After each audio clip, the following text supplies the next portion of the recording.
Histoire du cheval de feu. Je suis un jeune homme qui vit seul depuis l'enfance dans une grande maison au bord d'une grande rivière. Sur le côté de la maison, il n'y a qu'un grand pin qui semble toucher le ciel. À part ça, il n'y a aucune maison. Je n'ai jamais connu mon père ni ma mère et je n'ai jamais vu de figures humaines par ici. Je ne sais même pas pourquoi je vis seul dans une si grande maison. Il n'y a qu'un seul chien blanc comme ami, vivant ensemble au jour le jour. Aller à la rivière pour attraper du poisson ou aller à la montagne chercher du bois de chauffage, nous sommes toujours ensemble. Près de chez moi, il y a une grande rivière qui coule longuement. De la maison, on voit clairement la rivière et les bas-fonds. Au début d'un été, j'ai entendu une agitation dans les bas-fonds de la rivière. Comme je n'avais jamais entendu de voix humaine auparavant, je me suis dit, que se passe-t-il?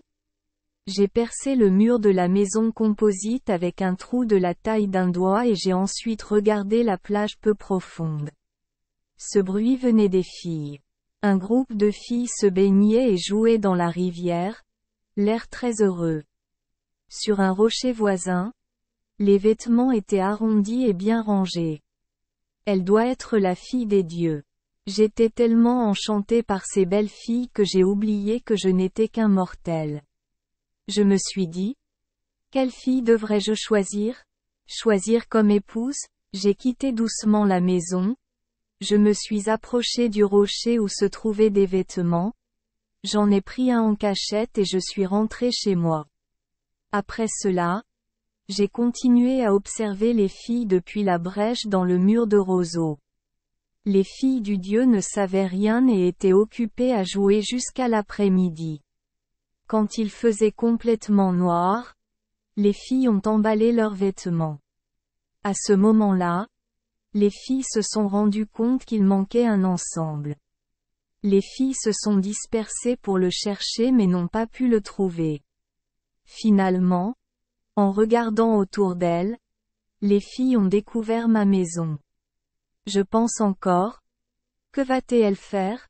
À ce moment-là, la jeune fille qui n'avait pas de vêtements s'est couverte de ses mains et s'est approchée, s'est tenue devant la porte et a dit, « Jeune homme Aïnou, s'il te plaît, rends-moi mes vêtements. Je suis la fée des oiseaux bécassines à Lombec Chipiakukamui vivant au pays des dieux. Nous n'avions le droit de parcourir le pays Aïnou qu'une fois par an. » Je me taisais et la jeune fille s'assit en pleurant et en disant, « Si tu me rends mes vêtements, je te montrerai comment te marier. » Moi, la fille du dieu, est devenue sa femme, alors je lui ai rendu ses vêtements. La jeune fille se rhabilla rapidement, puis se redressa et commença l'histoire. Je suis une jeune fille et il a vu mon corps, donc je ne peux que l'épouser. Mais j'ai 2 frères aînés. Le frère aîné est le dieu de la fleur de feu Apemeru, le deuxième frère est le dieu de la glace Kanchu. Les 2 vont certainement le tester. S'il parvient à surmonter ces défis, nous pourrons nous marier. Viens chez moi au pays des dieux. Je vais vous montrer le chemin. Sur ce, la fille des dieux quitta la maison. Après cela, elle répéta 2 ou 3 fois les mouvements gracieux de la danse à l'autel puis se transforma en bécassine au long bec et s'envola dans le ciel, disparaissant dans les nuages. Le lendemain matin, le chien blanc arriva à côté de moi, a mâché l'ourlet de ma chemise et m'a traîné hors de la maison. Avant que je sache où il menait, le chien s'est arrêté au pied d'un pin très haut à côté de la maison. Il a reniflé et j'ai entendu ce qui ressemblait à une voix humaine disant « Allez, attrape ma queue. » J'ai tendu la main et j'ai attrapé la queue du chien à 2 mains. Le chien grimpa rapidement sur le pin aussi vite que s'il courait sur le sol.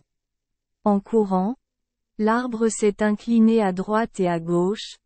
J'ai cru que nous étions tous les 2 tombés au sol. Mais le chien s'en fichait du tout. Il continuait à grimper jusqu'au sommet du pin. Juste au moment où je grimpais au sommet de l'arbre, le pin a tremblé violemment, s'est incliné à droite et à gauche. Moi et le chien avons été projetés haut dans le ciel. Je ne sais pas jusqu'où j'ai été projeté ni combien de temps j'ai volé, mais après un long moment, je suis finalement arrivé dans un pays complètement différent de celui des mortels. Merci les enfants des Esperluette Croisillon 39. Avoir écouté des contes de fées au jour Esperluette Croisillon 39. 8. Espérons que les histoires apporteront aux enfants des moments heureux et significatifs. Si vous aimez notre chaîne, veuillez appuyer sur le bouton S Esperluette Croisillon 39. Abonner, pour ne manquer aucune histoire intéressante. Je vous souhaite une bonne nuit de sommeil et de beaux rêves. Rendez-vous dans la prochaine histoire.